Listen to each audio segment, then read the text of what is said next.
The worst albums from some of the greatest rock bands.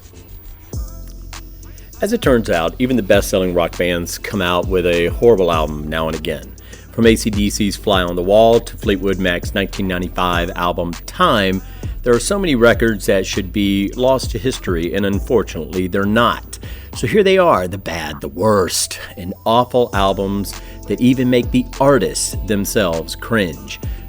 Let's begin with Other Voices from The Doors. Jim Morrison is who people think of when they hear the band The Doors, so fans weren't sure how an album with solely Robbie Krieger, Ray Manzarek, and John Densmore was going to, go after his passing. Answer, not well. On Other Voices, Manzarek and Krieger attempted lead vocals, but the fact of the matter was the duo didn't have the same it factor as Morrison. Their vocals weren't up to par. The album's title was pretty much the only thing going for the band because Other Voices was right. We move on to Fleetwood Mac's Time.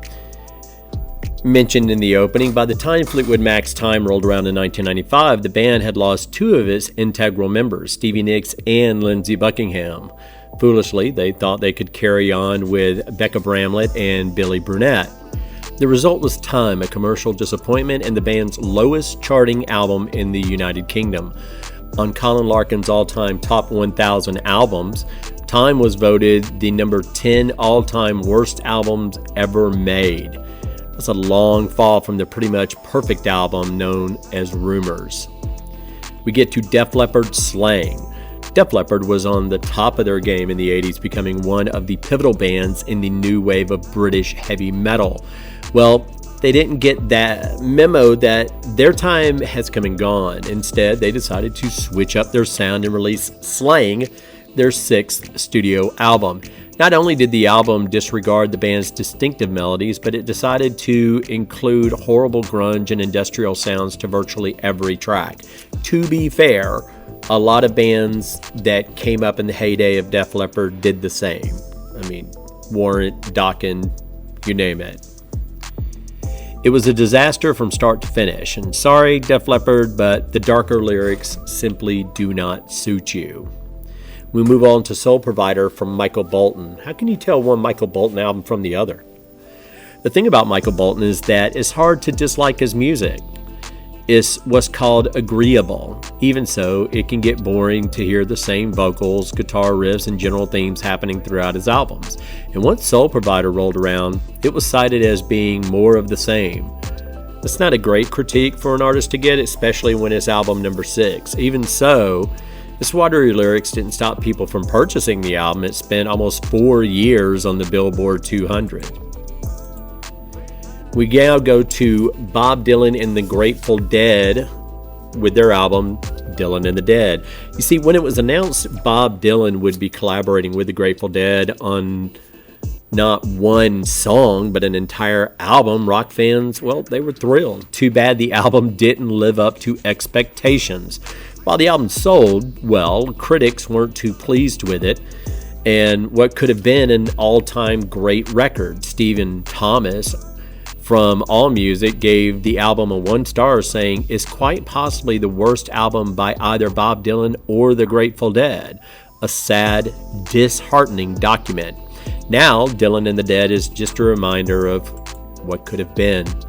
We move on to Generations Twine by Motley Crue. Now, you see, heavy metal band Motley Crue has come out with really some hits over the years, including 1989's Dr. Feelgood, Shout at the Devil, and of course, Home Sweet Home.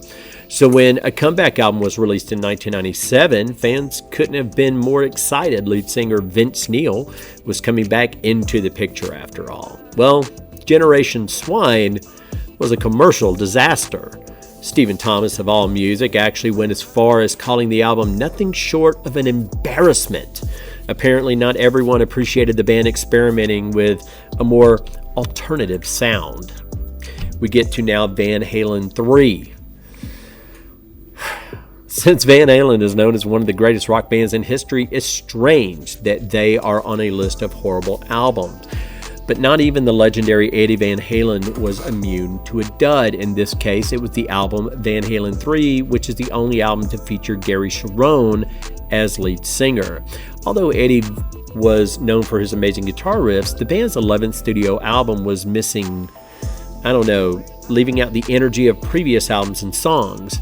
Stephen Thomas of AllMusic reviewed Van Halen 3, saying it suffers from the same problems as Hagar-era Van Halen: limp riffs, weak melodies, plotting, and colorless rhythms. Also, another problem with the Van Halen 3 album is David Lee Roth was responsible for the majority, if not all, the lyrics on their albums, as well as the vocal melodies. And Sammy Hagar was really responsible for the lyrics and vocal melodies on the Van Hagar albums. But when Sharon was brought into the fold, he was brought in as a child around Giants. They already had an album completed, and they just needed him to do what they said, which is why you end up with an album that just has Sharon being a karaoke vocalist. We move on to Scott Wheelan's The Most Wonderful Time of the Year. Arguably best known for his time as the lead singer of the Stone Temple Pilots, Scott Wheelan had a successful career spanning over 3 decades. That's why more than one person was confused when he announced in 2011 a Christmas album known as The Most Wonderful Time of Year. For fans of the rock star, it was difficult to listen to him making his way through some strange versions of Winter Wonderland and White Christmas. What was the White and White Christmas?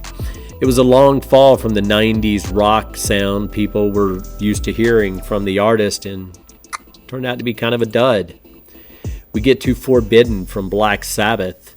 The English rock band Black Sabbath went through many lineup changes during their storied history, but their 18th studio album, Forbidden, saw the return of their 1990s lineup, bringing back drummer Cozy Powell, bassist Neil Murray, lead vocalist Tony Martin. Well, the once well-oiled machine fell flat for the album, something that guitarist Tony Iommi called a total shambles. Forbidden received negative reviews from both critics and fans, with AllMusic's Bradley Torino giving the album a solid 1.5 stars. He said the album was full of boring songs, awful production, and uninspired performances. This is easily avoidable for all but the most enthusiastic fan. As a fan of that era myself, it is my least favorite of the Tony Martin era. And with the release of the Anno Domini Tony Iommi remix, it definitely fixed a lot of problems with the album. We move on to AC/DC's Fly on the Wall. After albums like For Those About to Rock, We Salute You, and of course, Back in Black, AC/DC has a lot to live up to when it came to their 9th studio album. Unfortunately, they probably should have stopped at 8, since Fly on the Wall was such a bust. Steve Huey of AllMusic describes the album best, saying, "Fly on the Wall continues AC/DC's descent into cookie-cutter mediocrity, with the leering humor of past glories seeming forced and uninspired, and the music remaining somewhat underdeveloped and directionless." We talk about The Who and their album It's Hard. The rock band The Who released more than one hit album during their storied career, but as it goes, not all albums are created equal.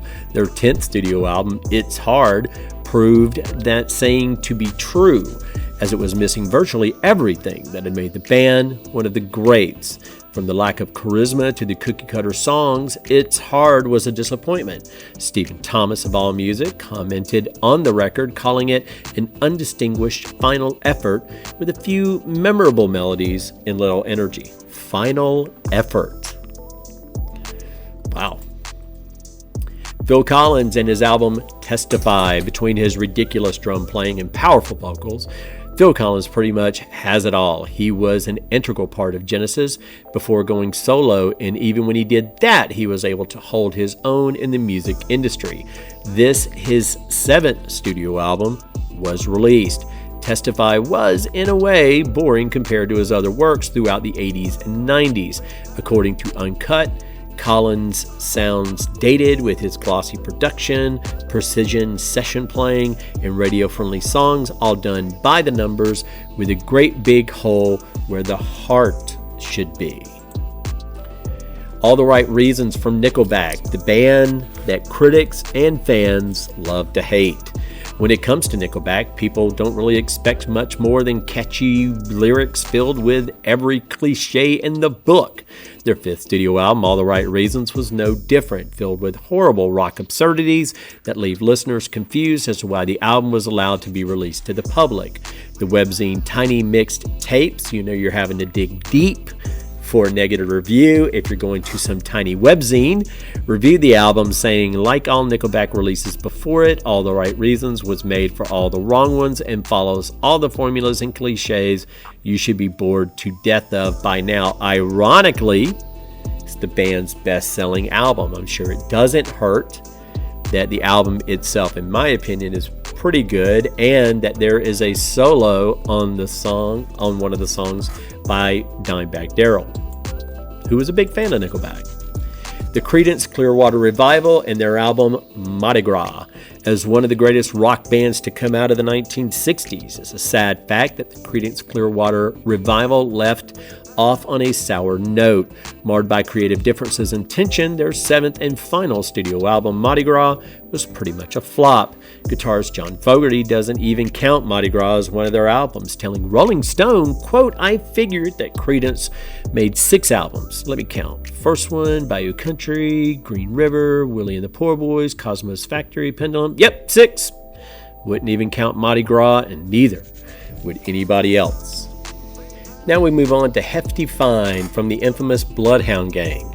The alternative rock band Bloodhound Gang should have stopped with their third studio album, as their fourth, Hefty Fine, was a monumental disaster.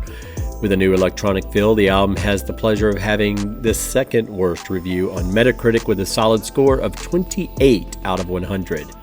Pop Matters reviewed the album saying, "As if the lyrics and the poop weren't painful enough, the band actually makes us listen to music that, for the most part, amounts to cheap Blink-182 ripoff. That is, if Blink-182 used more synthesizer and were less funny." Now we're at Iron Maiden's Virtual 11. In 1998, English heavy metal band Iron Maiden released their 11th studio album, Virtual 11. As it would turn out, it would be lead singer Blaze Bayley's final album with the band. It was probably a good time to get out, too, since the album was met with horrible reviews for being pretty much forgettable. Stephen Thomas of AllMusic reviewed the album saying, "The problem is that there's nothing memorable about the hooks, riffs, or songs, and there's very little visceral energy to the music or production, and as a result, it sounds lifeless to all but the most devoted fan." He's not wrong. That is a very forgettable album. We move on to Cyberpunk from the one and only Billy Idol. This album is a great example of an artist trying to keep up with the times, and granted, Billy Idol pretty much immersed himself in the techno cyberpunk sound before diving into his 5th studio album. But that doesn't mean it turned out well, and in fact, it didn't. Cyberpunk was met with negative and poor reviews. Stephen Thomas of AllMusic reviewed the album saying, "It's padded with pretentious speeches and sampled dialogue and underdeveloped songs." He also said that the record was the proud holder of one of the worst covers ever created. I will definitely go with that. It looked like somebody caught the bumper for Eon Flux on back in the day MTV and just took a picture of it and made it an album cover. Terrible. Everybody's Rockin' from Neil Young. It's hard to decipher which terrible Neil Young should be the worst, but we're going to go with Everybody's Rockin'. 25 minutes of horrible rockabilly. That's what Neil Young wound up recording for his 13th studio album. The record was met with astoundingly negative reviews, with people questioning what the rock star was thinking when he decided to release the album. Only this album? Okay. Robert Christgau of Village Voice reviewed the album saying the covers are redundant, or worse, as all but 2 of the songs were originals, and I hope that Neil realizes that for all the horrible truth of Payola Blues, nobody's 3,000 gonna get this on top 40. In 2006, Everybody's Rockin' was listed as one of the top 50 worst albums ever made. It says a lot out of all the albums Neil Young's put out. Now we're talking about Into the Unknown from Bad Religion. In 1983, the rock band Bad Religion proved that not every band has the talent to switch up their sound. For their second studio album, Into the Unknown, they opted to ditch their customary hardcore punk sound and switch to slower tempos. It wasn't a smart move. The album was a commercial failure, as fans wanted, well, what fans typically want, more of the same. It was only their second album after all. It was all too soon to go in a different direction. Guitarist Brett Gurewitz has gone on record calling the album a terrible misstep. And that is the end of our list. Thanks for joining. See you in the next video.